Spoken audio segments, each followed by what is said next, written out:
Thank you for tuning in for this edition of Justice Watch with Attorney Zulu Ali and the Justice Watch crew. I am Attorney Zulu Ali with the Justice Watch crew, Rosa Nunez, Michael Bilal Clark, Dr. Akil Bashir, and Andrea Roderman. This week, like every week, we'll be discussing critical legal and social justice issues. Since we had so many viewers and questions from our audience last week, we will continue with our segment on the legacy of Malcolm X. We have back with us our esteemed guest, Dr. Amiri Yassin El-Hadid. As I said before, he was my professor, my mentor, and the premier scholar on Malcolm X. And Dr. El-Hadid is the founder and first chairperson of the Africana Studies Department at Tennessee State University. Dr. El-Hadid is also the founder and CEO of the Great Debate Honor Society Incorporated and Great Debate Academy Incorporated. Dr. El-Hadid earned his PhD in sociology from the University of California, Santa Barbara, and his BA in psychology and sociology from Alabama State University. He co-authored Between Cross and Crescent, Christian and Muslim Perspectives on Malcolm and Martin with Dr. Lewis V. Baldwin. Dr. El-Hadid served as president and member of the editorial board of the Association of Social and Behavioral Scientists Incorporated, and he is a member of the National Council for Black Studies Incorporated and the Association for the Study of Classical African Civilizations Incorporated.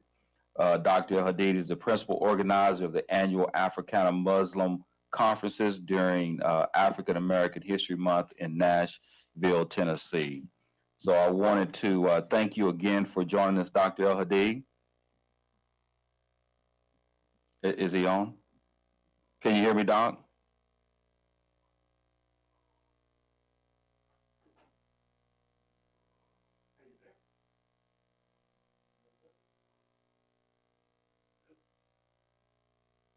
Okay. All right, I think we got him back online. Can you hear me, Doc? Yes, sir. All right, were you able to hear the introduction? I did. Okay. Well, thank you again for joining us. We appreciate you coming back. We had so many listeners last week, and they had so many questions. So I do appreciate you coming back.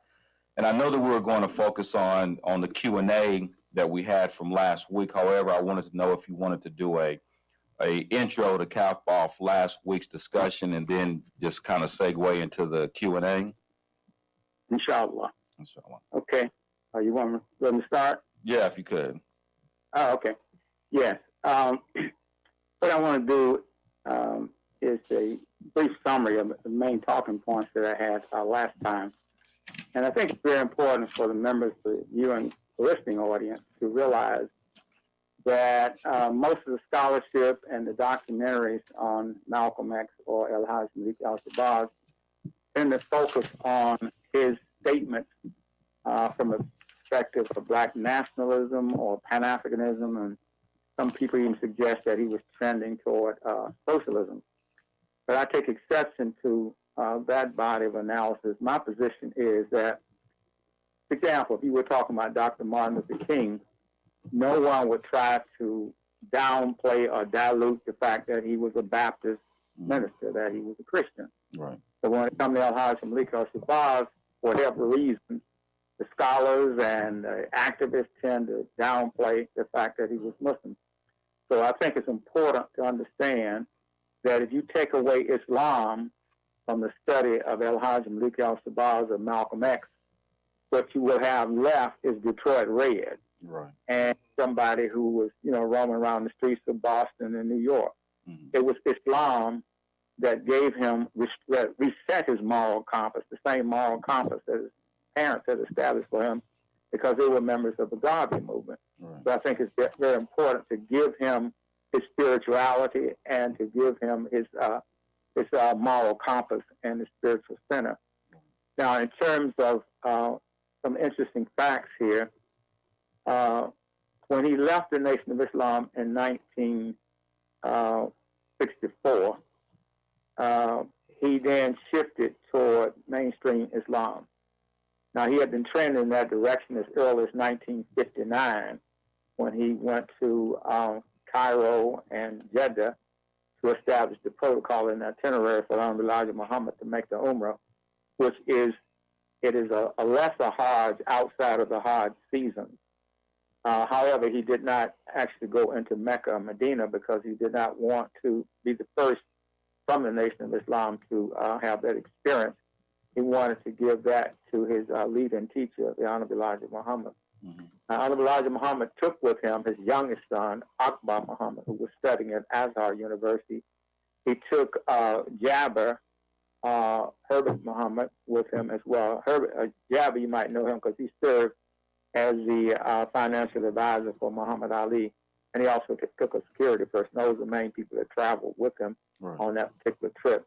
Mm-hmm. Now, at the same time that he's in Cairo, he's experiencing, true and real Islam, as opposed to Islam that was sort of influenced or sort of injected with black nationalism, such as in the Nation of Islam. So in that sense, he was starting to move, in that direction. So I want to read a passage here. A mosque whose foundation was laid from the first day on piety is more worthy of your standing forth for prayer therein. In it are men who love to be purified, and Allah loves those who make themselves pure.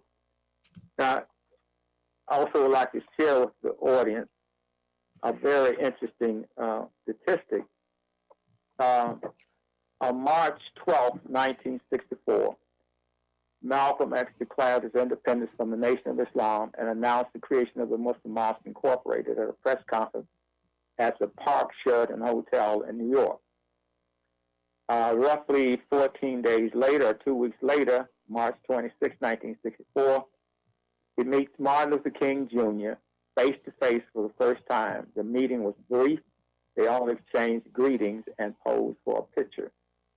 And then on the 8th of April 1964, Malcolm actually officially took the Shahada and converted to Sunni Islam at the Islamic Foundation of New York in Canada. And the witnesses were Dr. Mahmoud Shawabi and Haji Hasham Jabir. And going forward with our discussion, I want to look at the two lines of development between Dr. Martin Luther King and El-Haj Malik. Often we see them as polar opposites, with Haj Malik being the antagonist and then Dr. King being the protagonist, one representing integrationism and the other one representing separatism. And of course, both having, different religions, Islam for Haj Malik and Christianity for Dr. King. Now, it's important for us to realize that whether you're talking about Christianity or whether you're talking about Islam, both of those religions tie back into Abraham. They are two of the three Abrahamic religions. The oldest Abrahamic religion is Judaism. The second oldest is Christianity, and the third is Islam. So in both of these religions, the idea is a belief in monotheism or in one God, because I think that's very important. Because once you understand how, as we explain in Islam, the principle of Tawheed, how that operates, when you think about monotheism, one God, you think about one creation, one universe, and one human family. Then it makes it possible for human beings under that supreme idea to transcend differences of tribe, class, race, gender, nationality, languages, and colors. But now if you have another system of, we say, a type of polytheism, then that opens it up for, clan God, idolatry. It opens it up for tribal God. And so what happened here is when Abraham moved forward, he was in Babylon, and there were people who were practicing idolatry, and he rejected that and moved toward, oneness of God. And I think this was enshrined in the very first commandment: "Thou shalt have no other God before me." And then the second commandment says you should not make any idols. And the third says, even if you make these idols, you should not bow down to them. This is literally in the Ten Commandments. Well, that's consistent with what Islam says. In order to come into the fold of Islam, you have to say, I bear witness that there is no God but Allah, and Muhammad is his last and final messenger. That's no different than saying, thou shalt have no other God before me. That's in Hebrew. And then in Arabic, you say that that there's no God except Allah, and Muhammad is last and final messenger. So they start to connect, you know, in that sense. And then when we're talking about relating that to the experience of Dr. King and El Hajj Malik al-Shabaab, first they were traveling along parallel lines. But once you got to after the March on Washington in 1964, their lines of development from the experiences and the activities trying to change the American society and American culture, they start converging. First of all, they converge on the principle of human rights. Secondly, they converge on the principle of looking for an international solution to the problem. Thirdly, they converge on being anti-imperialism. Dr. King came out against the war in Vietnam.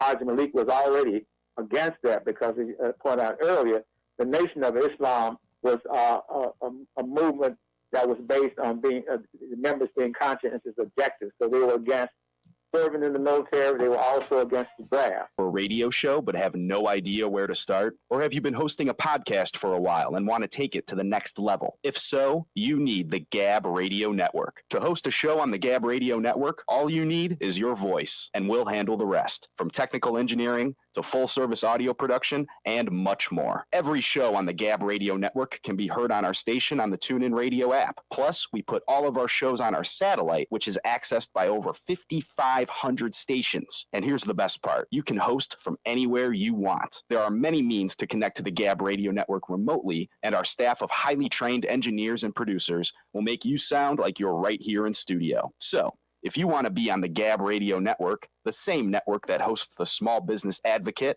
Radio MD, and the Federalist, send an email right now to sales@gabradionetwork.com. That's sales@gabradionetwork.com. New Beam Pictures presents a CCM Films production documentary entitled Purpose and Freedom. Keep your hand on the plow. This emotional and strong documentary tells the story of African-American lawyer Zulu Ali seeking justice and his purpose as a lawyer while crossing paths with Araceli, an undocumented immigrant from Mexico who is seeking her freedom. Together, they help discover their purpose and freedom in each other. Watch this incredible film today from iTunes Movies, YouTube Movies, Amazon Prime, and Google Play Movies.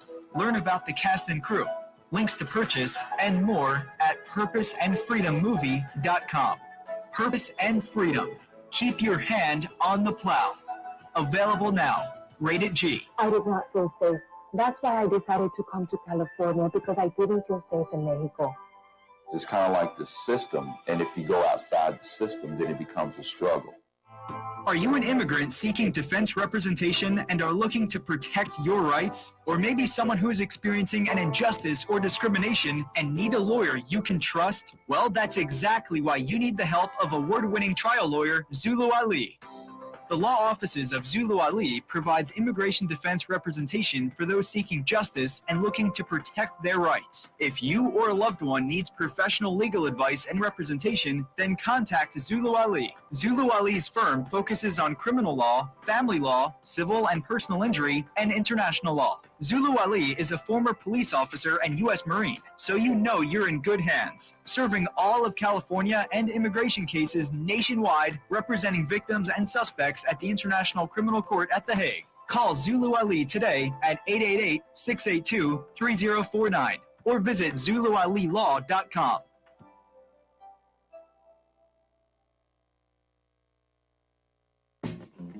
Welcome back to Justice Watch with attorney Zulu Ali and the Justice Watch crew and our very special guest, Dr. Amir Yassin El-Hadid, who we're talking on the legacy of Malcolm X. So, Dr. El-Hadid, please, you can start where we left off.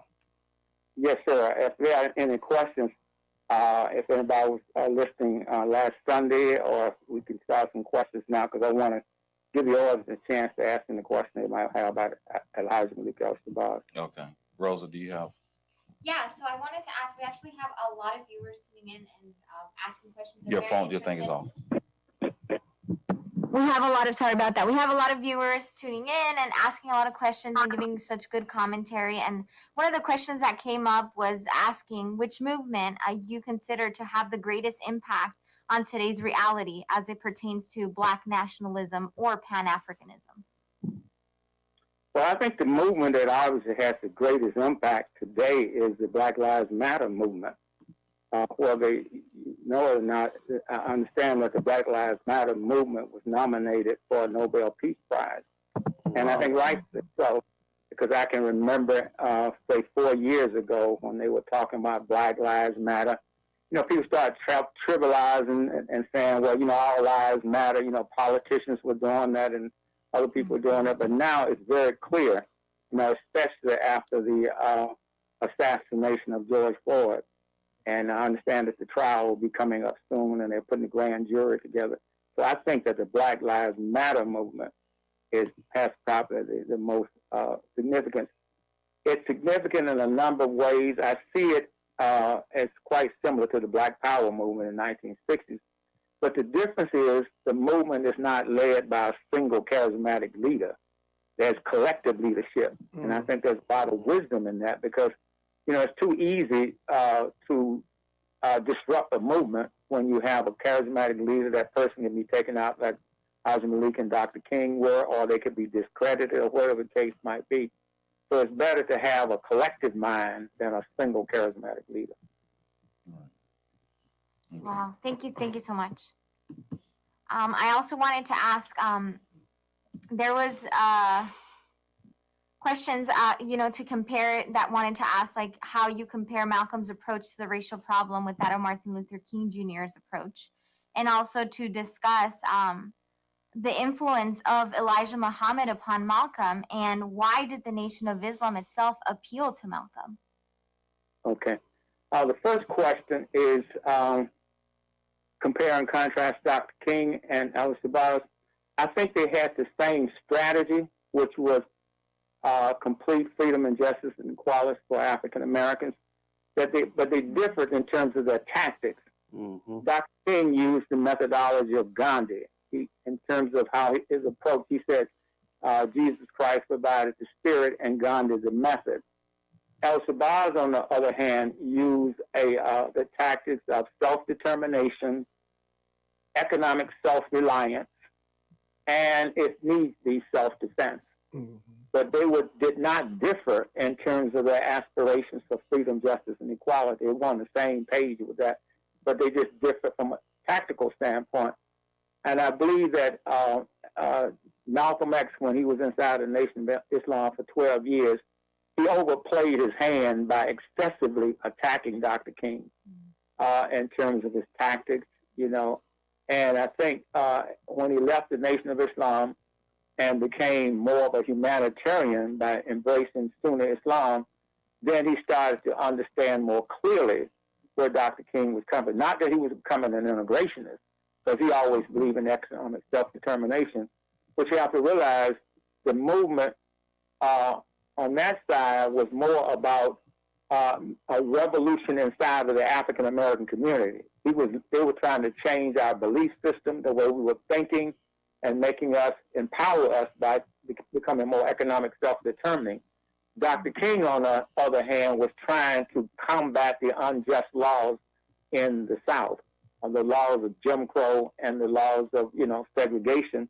And he was using the federal government as an ally, especially post Brown v. Board of Education 1954, which struck down Plessy v. Ferguson, you know, separate but equal. Mm-hmm. And so what he was doing, he was breaking the unjust laws through a tactic of nonviolence in Birmingham and in Montgomery and in Memphis and places like that. And then when he broke those unjust state laws, then when the case got to the federal venue, then he could get some relief because the federal government was diametrically opposed to the violation of the civil rights of American citizens.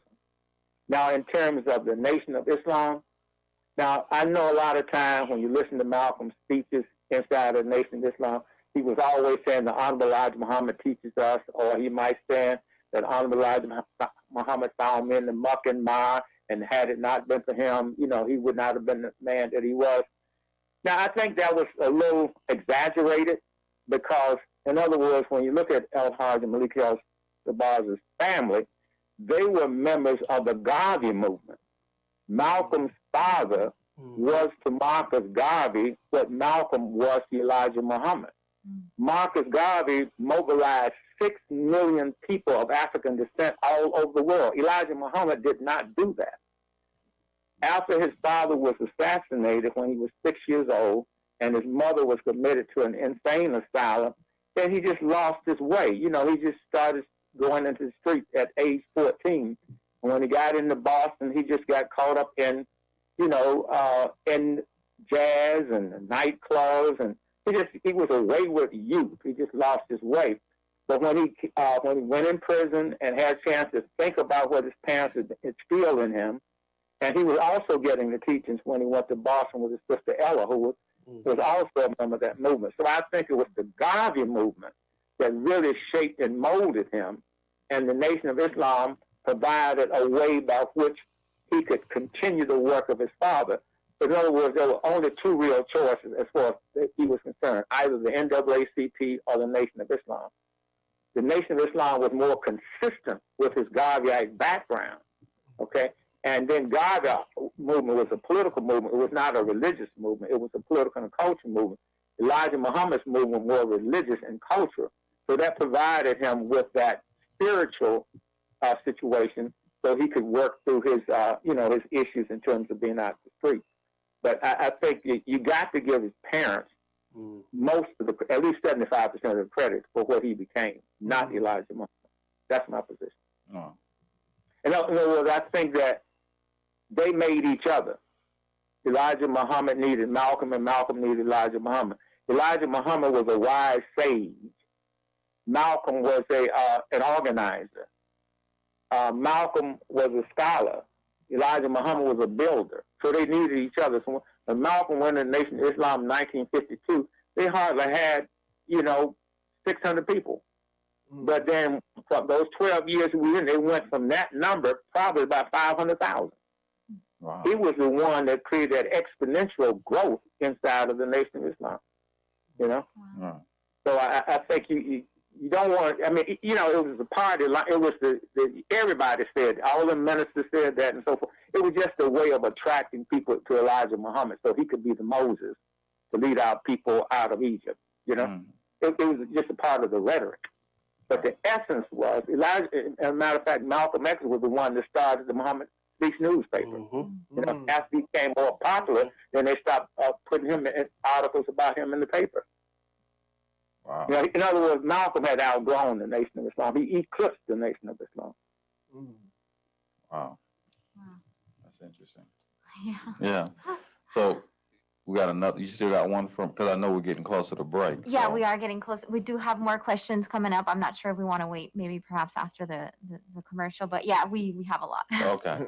Yeah, I mean we'll hit that question on when we get back on the other side of break. But yeah, I think that's really interesting when you know clearly, like for example, Dr. El-Hadid, when you remember seeing the movie that Spike Lee did with regards to you know, the Malcolm X movie. I know that when that movie came out, that we at that time had a discussion, and I know that you know you wanted to see more of the post Detroit Red Malcolm in that movie, but I kind of wanted to talk to you because I think people get their perception of Malcolm from that movie. But at any rate, we'll continue with that discussion with Dr. El-Hadid. Please do not touch that dial. We'll be right back on the other side of the break. I'm mad. Got to get back. There's a new nationally syndicated radio program that's sweeping the nation, and you don't want to miss it. Justice Watch with attorney Zulu Ali, the voice of justice for the people. The focus of Justice Watch is to provide an honest analysis and viable solutions to the criminal and social justice crisis in America and the world from a black, brown, working class, and socially disadvantaged perspective, and to motivate listeners to be informed and part of the solution. Zulu Ali is joined by the Justice Crew, consisting of Rosa Nunez, Michael Clark, Dr. Akil Bashir, and Charito Ali to tackle the most pressing issues. Host Attorney Zulu Ali is a former police officer, U.S. Marine Corps veteran, and an award-winning trial lawyer who focuses on representing persons accused of crimes, immigrants, victims of discrimination, and persons seeking civil justice. Find out how to listen to Justice Watch with Attorney Zulu Ali at justicewatchradio.com.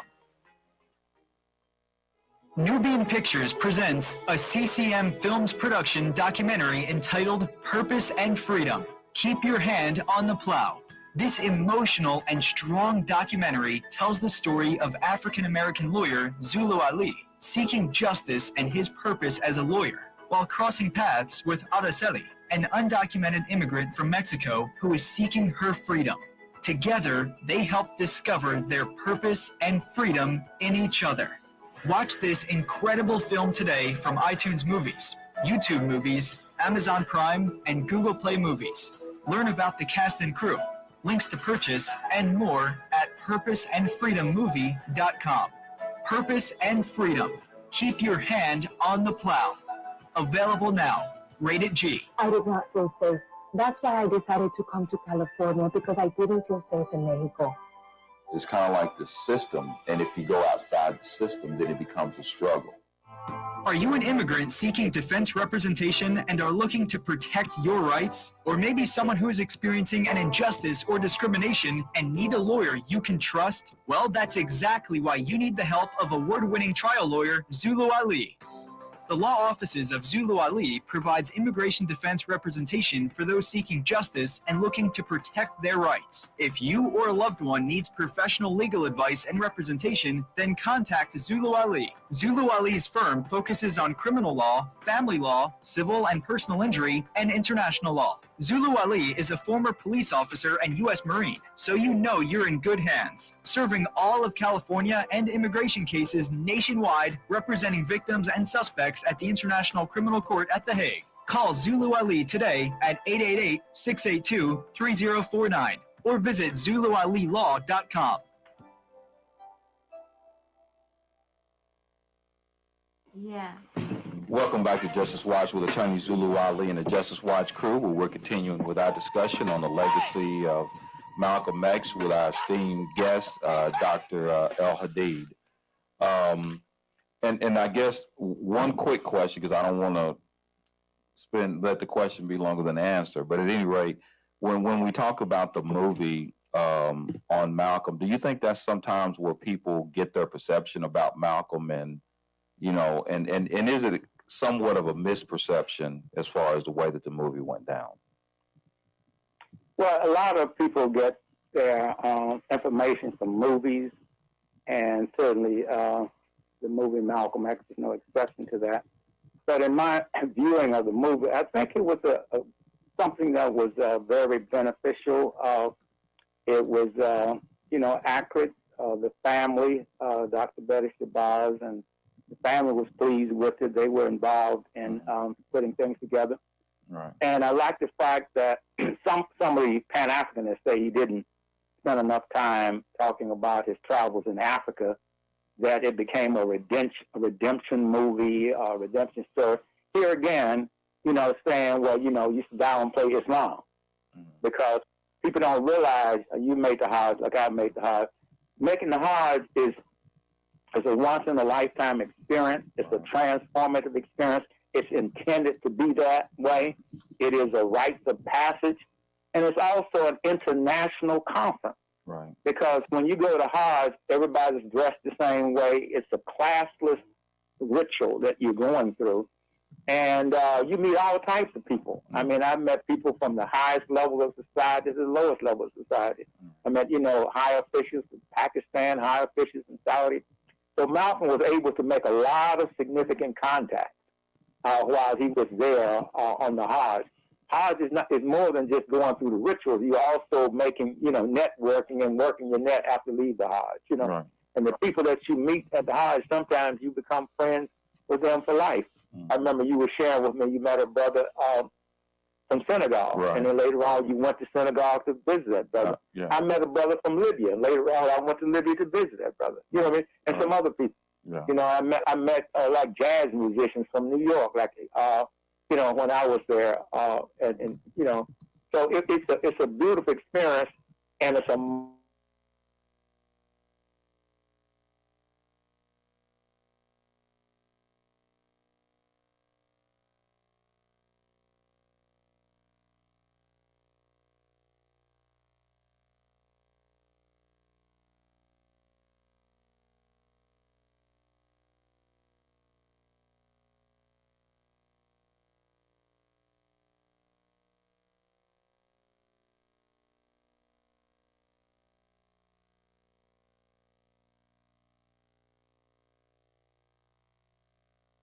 to ask in terms of the Black Lives Matter movement, and it's I guess you can say as far as like what's been going on right now with George Floyd and everything like that, in terms of fighting for the human rights aspect of it. How do you think that actually runs in accordance with the teachings of Malcolm and how he would have viewed that? I mean, is this what he actually fought for? Is what the Black Lives Matter movement is doing now? Well, yeah, police brutality and police assassination of human beings was a very serious part of his agenda. Now, let's bookend him. Okay, 1957, you remember there was an incident of police brutality. Hinton Johnson was beaten, and it's shown in the movie, when they went to the police headquarters, and they surrounded the headquarters and released the brother from jail so he could go to hospital. So they sued, and that was the largest suit against the New York PD in the history of the police department. So they used the court as a weapon. Now, then fast forward to 1962 with the killing of Ronald Stokes. That was another. They actually went inside of a mosque and killed Ronald Stokes and injured 7 other people. So police were always on the fringes of attacking the mosque the same way they were attacking our people in the streets when they were marching and demonstrating in Birmingham, where they were attacking the mosques and churches the same way. So I think, the behavior of police in America is an issue of human rights violation. And the most egregious part of it is when they kill a human being and nothing happens. Right. I mean, there are public workers, government employees, it's like somebody working for the post office or somebody working for the public library. It's no different. Right. So if somebody from the public library deals with a policeman there, they would go to prison.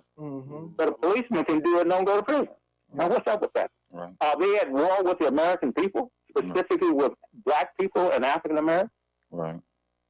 Let me, brother, did you get my poems? I did. About meditation? I did, I did.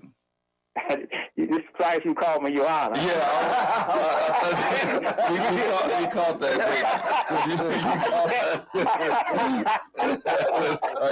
I am honored.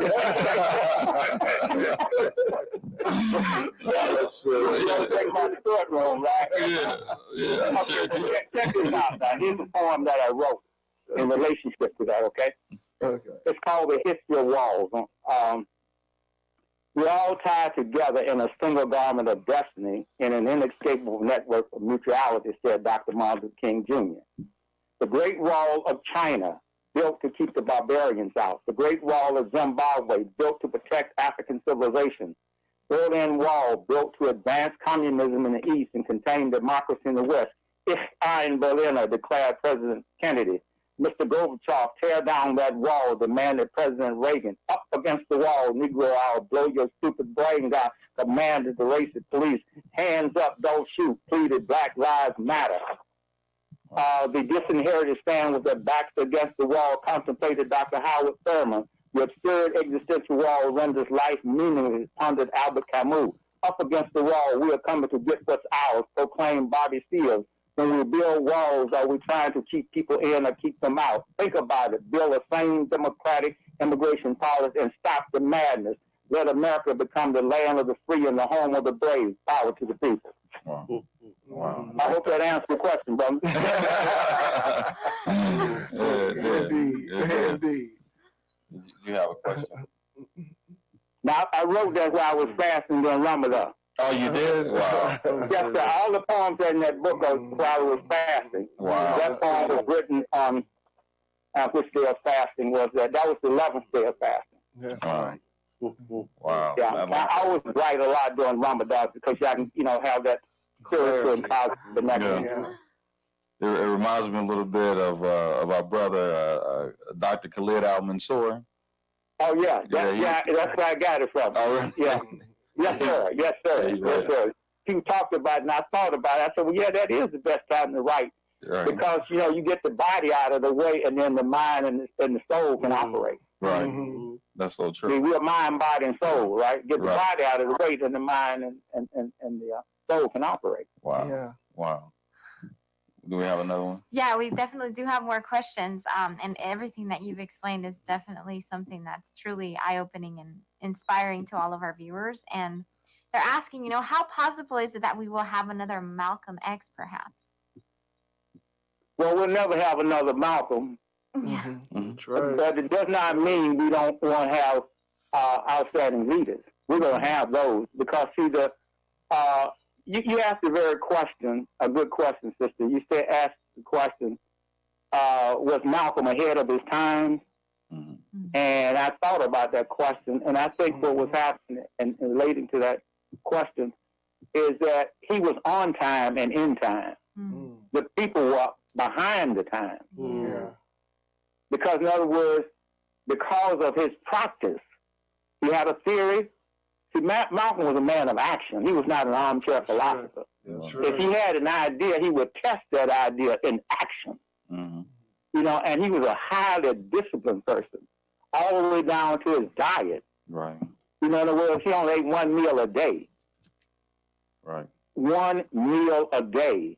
And did not snack between meals.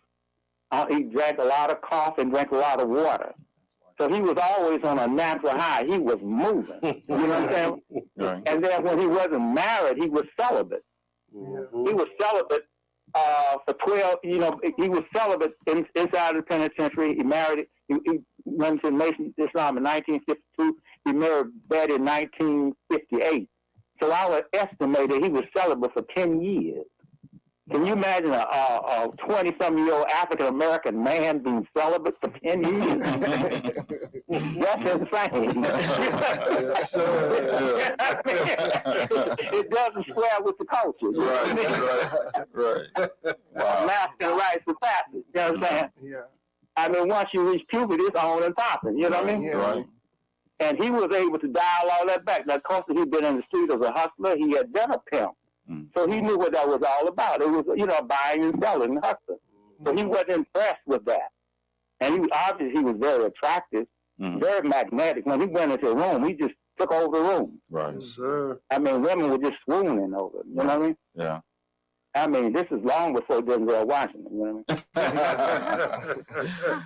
You know what, Doc? What's interesting? There was a movie just not too long ago where they had 4 individuals. I can't remember the name of the movie, but it was the night. It was a night in Miami. A night in Miami. And did you ever see that?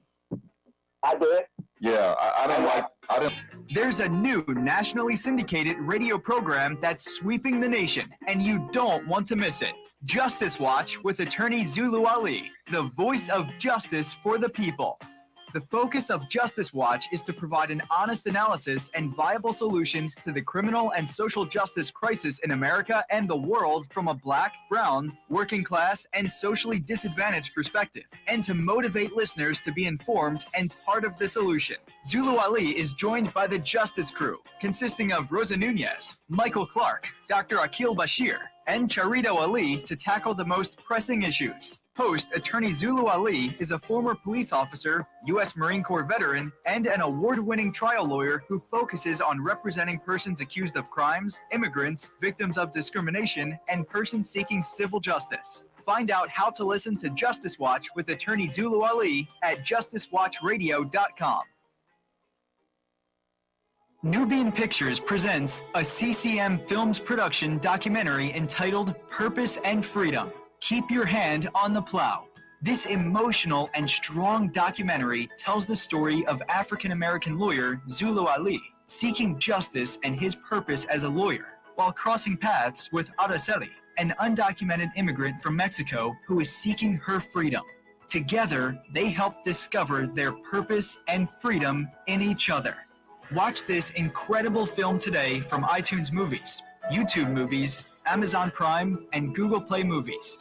Learn about the cast and crew, links to purchase, and more at purposeandfreedommovie.com.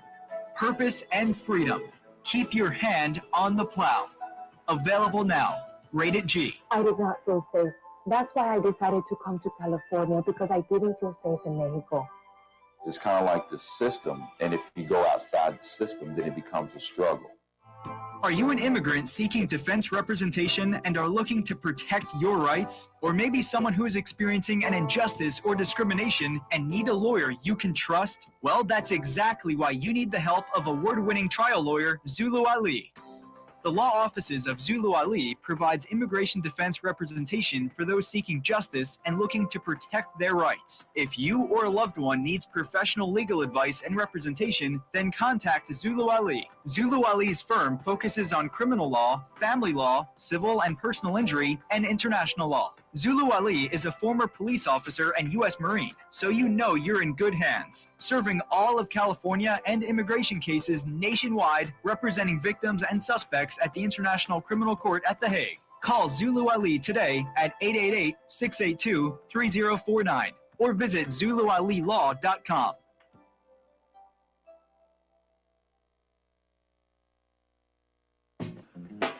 Welcome back to Justice Watch with Attorney Zulu Ali and the Justice Watch crew, and our very, very special guest, Dr. Amir Yassin El-Hadid.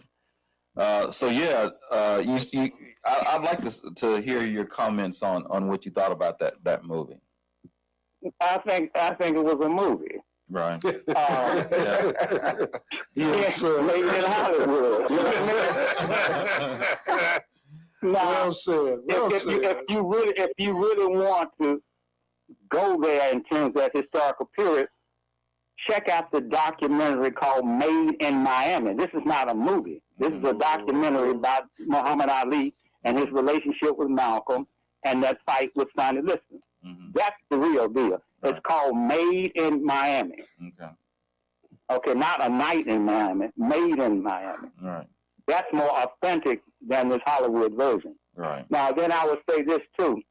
Ozzie Davis in the eulogies for Haj Malik said that Malcolm was our manhood. He was a black shining prince. Then Oliver Kilman said that dignity was his country, freedom his land, and manhood his government. That's what they're trying to destroy. You can't take that from Malcolm. Allah gave that to him. Mm-hmm. You understand? He was noble. Right. And every time you see people coming at him sideways, they're trying to take his manhood. You can't castrate Malcolm. Right. Yes, He's sir. self-evident. Yes, sir. He's sovereign. Right. He's noble. Yeah. You know what I mean? He's regal. Right. You can't take that from him. Right. And that's what people always try to emasculate him Mm-hmm. and make him, Malcolm is one of the gold standards for our manhood. Mm-hmm. And you can't take that away from him because it's hard to be the kind of man that Malcolm was. Yes, sir. Yes, It's sir. hard. It's just like trying to be the kind of man that LeBron James is. Mm-hmm. You know what I mean? Right. The standard of manhood was. Now, I'm not taking anything from Jim Brown. I'm not taking anything away from Muhammad Ali or Sam Cooke. They had their virtues of manhood. Right. But from my point of view, of those four, Malcolm was the ultimate man. Right. Yes, sir. Jim Brown can't compare with Malcolm in terms of manhood, Right. That's right. or Right. Sam Cooke. Right. You know what I'm saying? Right. Teach. Yeah. Yeah. So that's what we're gonna have to. We got to stop letting, just like that work that Manning Marable did, A Life of Reinvention. Right. What was that all about? Demasculating Malcolm. Right. We want to humanize him. Who was more human than Malcolm? Right. Mm-hmm. Yeah. You know what I mean? Yeah. It's just tabloid gossip disguised as scholarship. Yeah. Mm-hmm. Right. And we got to stop that. We got to stop them. A better book is the one by We Are Rising by Les Payne. Uh-huh. The Right. Dead Are Rising. Yeah. That's a better version because it's written from the point of view of Wilford, his oldest brother. Now, when my book comes out, I'm not going to put it out as a definitive work. Mine's going to be entitled Al-Hajj Malik al-Shabazz, Muslim and Pan-African Statesman. Right. And I'm going to argue that, the same arguments I've been making in the interview, that his foundation was in Marcus Garvey. And then he went to Elijah Muhammad. That was like going to college. Right. But when you go to college, you graduate. He graduated into University of Islam. Right. In other words, that was the college, and Islam was the university. Yeah. You know what I'm saying? Right. So you would have to give his parents 75% of the credit. And his father was a real man too. When you study his father. Oh yeah. Yeah. Definitely. And his mother, and his sister Ella. Right. You know. Yeah. So he came from a family of strong-willed people. Yeah. Fearless people. Right. And you can't take that away from them. We need more people like that, not necessarily to make them into saints or to canonize them, but certainly if we're looking for role models, he would be one that you should consider, at least take some of the things from him. Without question, nobody better. Yeah. So certainly he was the one that inspired me to take Shahada and become a Sunni Muslim. Right. Most of us. So he is one of my role models, along with my father's most people. I mean, there's no... So I have to defend him, you know what I'm saying? Right. I have to defend him. Oh, most definitely. Right. The autobiography of Malcolm, we talked about that before. I mean, the autobiography of Malcolm X, man, a lot of brothers, that's right, took Shahada as a result of that. Right. Man. So, And it demonstrates how you can go from being the lowest of the low to the highest of the high. Yeah. Because, I mean, he was a drug dealer. He was, it wasn't as bad as what it was portrayed as. He just wanted to make a point. But it was low enough the way he, used women, how he sold drugs to our people, things like that. So his life is a blueprint that we all can use if you're out in the street hustling and lying to our women and taking advantage of. Study his life. Right. That's right. And a lot of brothers, they admire Malcolm. They think about becoming Muslim, but they don't want to give up the reefer. They don't want to give up the promiscuity. They don't want to give up the fornication. That's the only thing that's keeping African American men, most of them, from becoming Muslim. Right. Our churches are 95% female. Right. Yeah. Which shows that the brother's not biting on the church. Right. Yeah. They're at home watching, All-Star games, something like that. Right. Yeah. But they got to come in either they got to come in the mosque or they got to go in the church. They got to come out of the street. Right. Yeah. Because they're doing too much damage in the street. Right. Yeah. Absolutely. Yeah. Absolutely. That's real talk. One of the things I wanted to ask come into the house of the Lord. Right. and one of the things that when we talk about Pan-Africanism and nationalism, the interesting thing is that, everybody's got their, everybody's coming with their own version of Pan-Africanism. And basically, and sometimes I think they use the term interchangeably, nationalism and Pan-Africanism.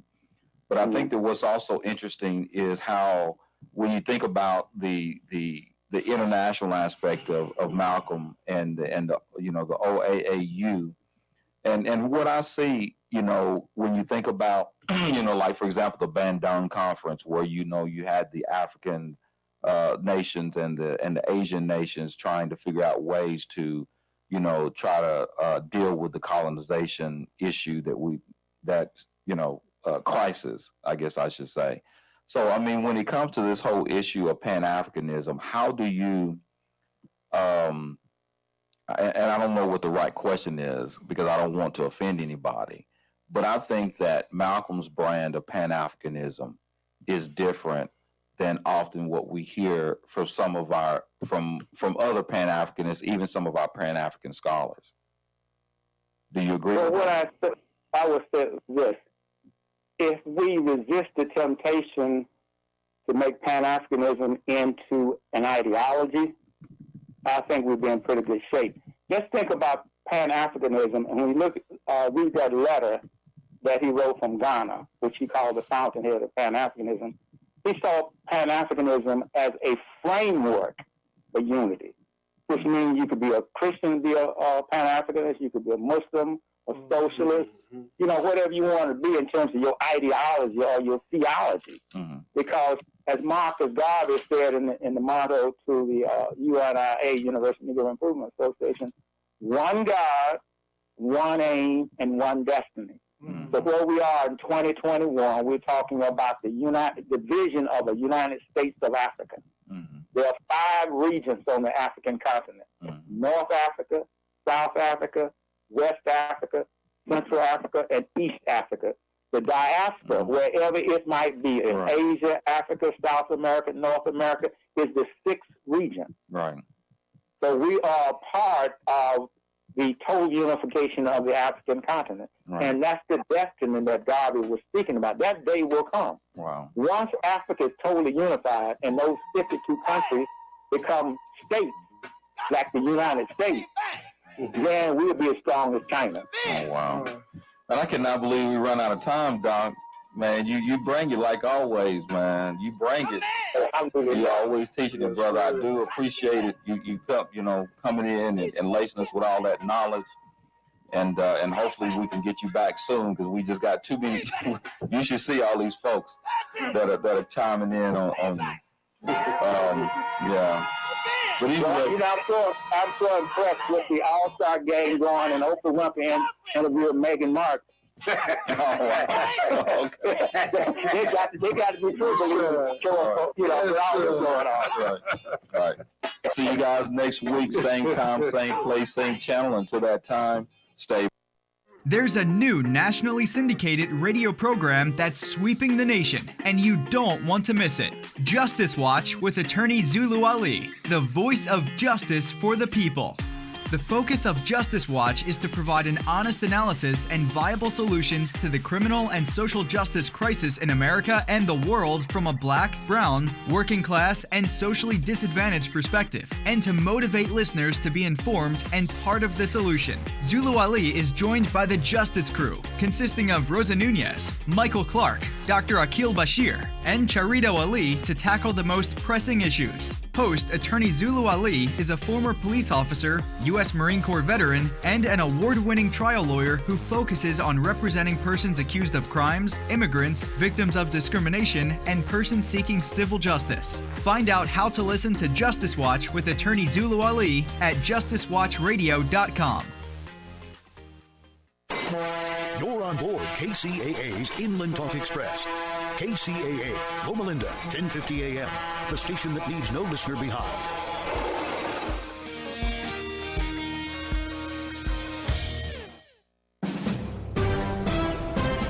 NBC News Radio, I'm Chris Coraggio. Officials are working to recover the high-altitude, unidentified object that was successfully shot down by the U.S. military over Lake Huron on Sunday. Because we have not yet been able to definitively assess what these recent objects are, we have acted out of an abundance of caution to protect our security and interests. The Department of Defense's Melissa Dalton noted that the object's path and altitude